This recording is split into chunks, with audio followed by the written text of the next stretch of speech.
Well, the Sudanese community here in the UK is getting increasingly worried about friends. Let's go straight to the Commons and hear from Andrew Mitchell now. There he is. Family member. 10 days ago, fierce fighting broke out in Khartoum. It has since spread to Darfur and other Sudanese cities. As members of this House will know, a violent power struggle is ongoing between the Sudanese army and the paramilitary Rapid Support Forces. Madam Deputy Speaker, the situation in Sudan is extremely grave. More than 427 people have been killed, including 5 aid workers. Over 3,700 people have been injured. Before this violence began, the humanitarian situation in Sudan was already deteriorating. We now estimate that approximately 16 million people, a third of the Sudanese population, are in need of humanitarian assistance. These numbers, I regret to inform the House, are likely to rise significantly. While the paramilitary Rapid Support Forces announced a 72-hour ceasefire from 0500 hours London time on the 21st of April to mark the holy festival of Eid, it did not hold. Given the rapidly deteriorating security situation, the government took the difficult decision to evacuate all British Embassy staff and their dependents to fulfil our duty to protect our staff as their employer. This highly complex operation was completed yesterday. The operation involved more than 1,200 personnel from 16 Air Assault Brigade, the Royal Marines and the Royal Air Force. I know the House will join me in commending the brilliant work of our colleagues in the Ministry of Defence, as well as the bravery of our service men and women for completing this operation successfully amidst extremely dangerous circumstances. I also want to pay tribute to our international partners for their ongoing cooperation in aligning our rescue responses. And I want to express my admiration for the work of the Crisis Centre in the Foreign Office, where over 200 officials are working 24/7 and seamlessly across government to coordinate the UK response. Madam Deputy Speaker, the safety and security of British nationals continues to be our utmost priority. Our ability to support British nationals has not been impacted by the relocation of British Embassy staff.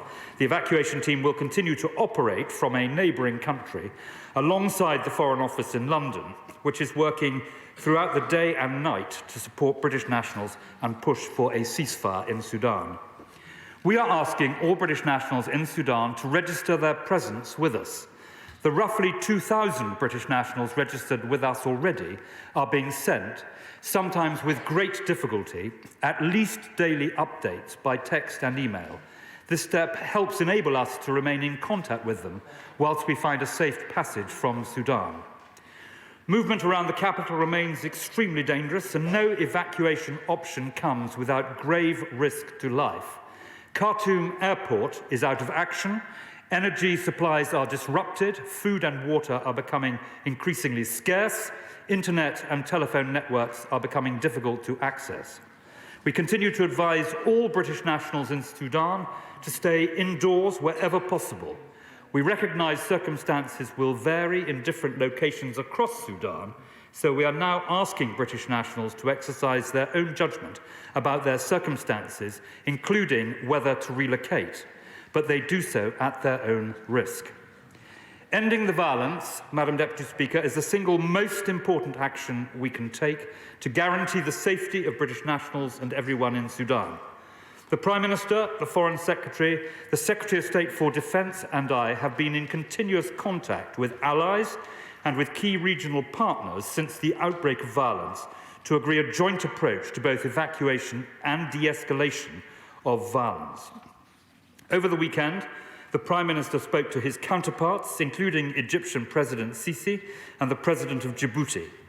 The Foreign Secretary was in contact with the Kenyan President, the US Secretary of State, and foreign ministers of France, Germany, the UAE, Saudi Arabia, Djibouti, Sweden, Turkey, Cyprus, and the EU High Representative for Foreign and Security Policy. The Defence Secretary engaged with counterparts in Djibouti, the US, France, and Egypt.